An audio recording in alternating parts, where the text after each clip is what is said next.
Uh, in terms of dissimilarities and similarities between a team in the armed forces versus in the corporate world, where, how would, and this is talking from a Apex CEO perspective, or from a management perspective, would you be able to highlight a couple of similarities where you think are similar and places where they are completely dissimilar? Sure. So let's take a macro look at it. Let's, like you said, let's see a vision from the top. Yeah. Some of the dissimilarities, let me begin with that, which are not understood or not talked about, is in the army there is no profit motive. Yeah.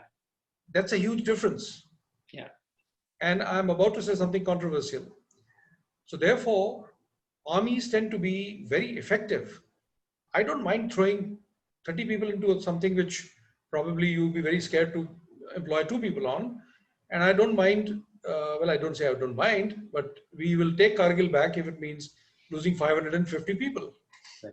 So we are going to be effective every single time. But if you were to do a cost analysis, you may find us a little deficient on the efficiency scale. Right. No army guy is going to ever like to hear this, but that's a fact because we don't care. So this works both for us and against us. The whole thing of not having profit motive. So I don't really care. I don't look at a budget. Right. Secondly, by and large, a team in the army, the members of the team have come with a lifelong commitment. That's the next best thing to, or the next thing to being in a Japanese company. You go there and you think that's where you're going to spend all your life. So this obviously gives you, it's a bit like being married forever, because you're going to make the effort to adapt. Right. If you had no way out, you would make the effort to adapt. So that's where it goes. The third dissimilarity, which is a little, which would sound inspiring, is that there is no coming second in the army. If you come second in a war, so psychologically it has a very big bearing on the team. It may be just a tagline, but if you come second in the war, you are either injured or dead, or you've lost some land, or you've lost reputation. And you can't come second to a terrorist in any case, at any point of time. So there is no great comfort for an army guy in a team to say, I came fifth, or I was in the top 100 list of the best companies. There's no popping of the champagne, Right. because you probably are dead already. So it's not going to work.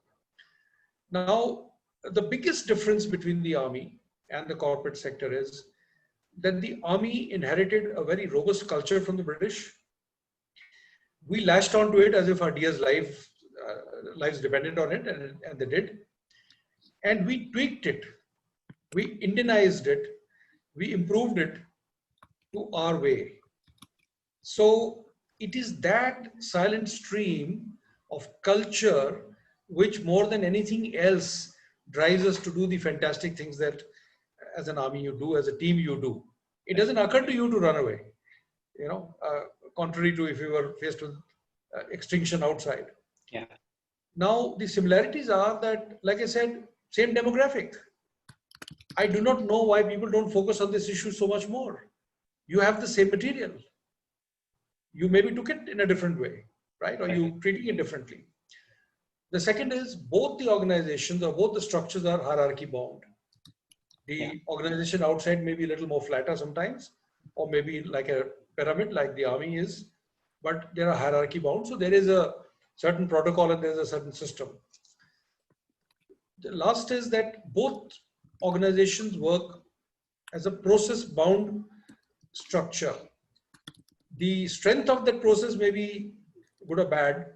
The quality may be good or indifferent, but basically both have to follow processes, or it cannot be left to, it can't be like a 1,000 billiard balls rattling away on their own. So it can't be like that. Right. So these are the similarities and dissimilarities as you go. And if you wanted me to pick 2 of them, I would say everybody outside who in the corporate sector should look at the fact that you have the same demographic and that you can develop a culture. And that'll pretty much bring you in alignment with, better things.